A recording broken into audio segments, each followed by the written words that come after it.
Alrighty, so here we go. It's time to preview the conference final, starting off with the Eastern Conference final that is Inter Miami versus NYCFC. So obviously, I know coming into this Eastern Conference final, Miami is going to be heavy favorites.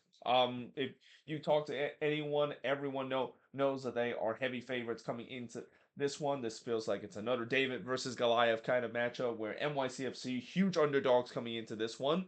The thing about NYCFC is that they don't mind the fact that they're the underdog. So far, they have been on an incredible run in this playoffs, in a run that, I kind of had a sense that this could happen, especially, one thing I said about NYCFC this season, as much as they have had their inconsistency throughout the season, they've always tends to show up when they face against some good opponent. We saw it throughout the regular season where when they do face against some good opponent, they usually get it done. And while I know some of those were home wins, they seem to get being done on the road as well. So because of that, you're starting to see what we see with NYCFC in this postseason, knocking off some favorites, including knocking off the supporter shield champion just in the last round. And one interesting thing about this all-time meeting, NYCFC have kind of got Miami number when you look at the all-time meeting. 8-4-2 is the all-time meeting. Now, that being said, last time when both of these teams faced off against each other, it was not close. Miami absolutely destroyed NYCFC. They put an absolute show in that game, winning 4-0 against NYCFC. But before that, it was a 2-2 draw between both of these teams, a 1-1 draw between both of these teams, a 1-1 draw between both of these teams again, and then a 2-1 NYCFC win over Inter Miami. So something tells me that, with the way that NYCFC kind of had Inter Miami number, they might feel confident that they could get something going in this one. And the thing I will also say in this matchup compared to last year as well, we kind of saw this with the way that with me describing this being David versus Goliath. We kind of described the same thing when they play against Atlanta United, didn't it, with Inter Miami, where Atlanta kind of had Inter Miami number a bit, and they were able to pull off this shocking upset. And yeah, don't be surprised this might be the case again. Though, as I said also before, Inter Miami has been unstoppable so far in the playoffs. I mean, the last round that they had against Cincinnati, heading into a hostile environment, that feels like it was a piece of cake for them. They only went to a hostile environment against a team that had all the confidence in the world after a Hell is Real derby and absolutely slapped them 4-0 in that game. Now, for NYCFC, it was a little bit tougher. They had to go on the road to face against the Supporter Shield champion and were able to knock them out 1-0, which is something that they kind of been doing a couple of times so far. I mean, the Union, I'm pretty sure they must hate NYCFC right now when they do face against them in the playoffs. But obviously, the three key points coming in to this Eastern Conference final. Obviously, the first big key points in this one is the fact that how is NYCFC going to slow down or try to like against Messi? I mean, the run that Messi has been doing in the playoffs. We know what he can do in the regular season, but the fact that he's once again doing this in the postseason, and as I mentioned before, how much it feels like there's a huge chip on his shoulder after what happened last season and all the failure that this season as well when it comes to a knockout competition. That yeah, he's not gonna let that happen again. I mean, he is just single-handedly carry this team with a record pace of goal contribution, and I won't be surprised he might continue to do that heading into this game or in MLS Cup as well if they do get to that point. So the question obviously for NYCFC is how can you slow him down? I mean, so far nobody can be able to slow him down, and if you're going to have to try to win against Inter Miami, that's going to be something that you gotta have to do. There's no doubt that I think Messi is going to at least score or get an assist and add to his record-breaking goal contribution.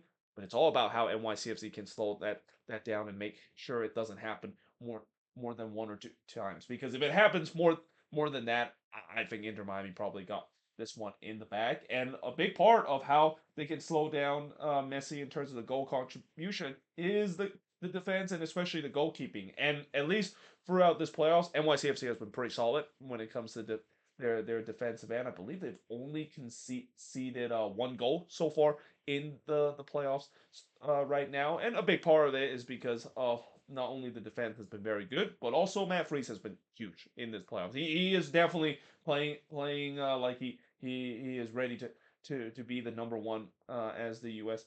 goalkeeper, and that's going to be interesting too. Knowing that with the World Cup coming up, he really want to prove Maurizio Pochettino that he is the number one for the U.S. men's national team heading into this World Cup. So yeah, because of that, he's been kind of playing out his mind, kind of similar, a little similar to what we saw with Sean Johnson in that 2021 MLS Cup run that NYCFC had, where Sean Johnson kind of play out of his mind in the playoffs, and eventually they won that MLS Cup. And I even mentioned before, it feels like this run that NYCFC is making is very similar to the one that they did in 2021.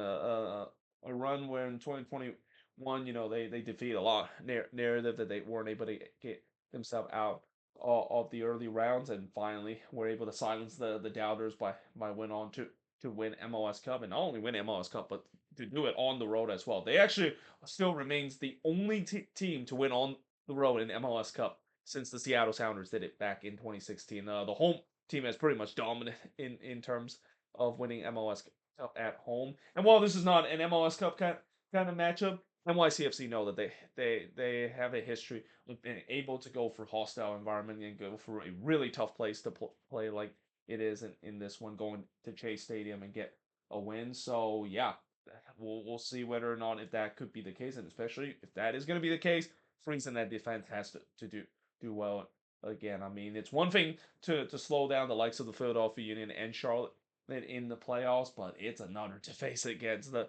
juggernaut known as his Inter Miami attack. And then I think the other key points, and this is kind of something that is really flying under the radar, and something that I kind of want to mention because nobody's been talking about this. Everybody, of course, talk about Messi and what his supporting cast have done, and everybody focus on the attack, but not a lot of people are giving credit. The fact that you got to give Inter Miami a lot of credit in terms of how their defense has really hold firm. This was the biggest issue for Inter Miami heading into this season, and we saw this as a big liability throughout the early part of the season where their defense was just an absolute mess. I mean, it was such a big mess that it's to a point where you kind of even question the fact that let alone being an MLS Cup contender, do they even make it into the playoffs? And obviously, as the season goes along, it feels like their defense has been hold firm, and a lot that has to give credit to how this defense has really vitalized itself, and also Javier Mascherano. It feels like the tactics that he used, it feels like it's making the defense much more structured than what we've seen in the past. We don't see this defense getting ripped apart as much as it is. Now, they are still at times could be vulnerable, at least on the transition, but not as much as we've seen before. And a big part of that is because they keep the ball a lot. I mean, every time when they have when they see their opponent trying to go on the transition, they immediately stop that because they want to press high to try to win the ball back quickly so that they can make sure that their defense doesn't get absolutely ripped apart on the transition. But also, the other reason why Miami's defense has been so good, and it's the same thing I give credit to NYCFC about their goalkeeping.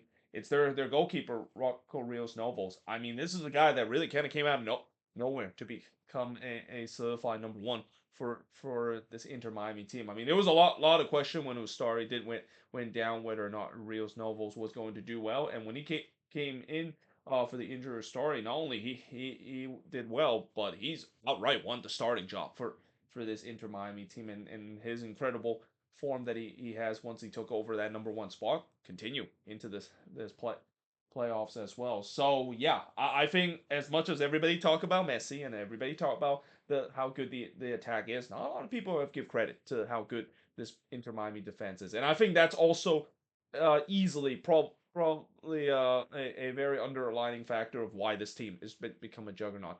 Have this defense have been continued to be a mess like they did in the regular season, and they don't tighten things up, I don't think Inter Miami would have got as far as they did. Yes, they have all the attacking talent that they had, but the big question with this team always is how is their defense going to be, and is that defense going to hold them back? And so far in this playoffs, and at least in the latter part of the season, it hasn't held them back whatsoever. It's actually been secretly one of their strength as well. And when you have that happening, like I said, good luck trying to stop this Inter Miami team. I mean, this team feels like it's a team of destiny, and is a team that is going to put the past failures behind them in terms of last season in the playoffs, and also this season in a couple of those knockout tournaments.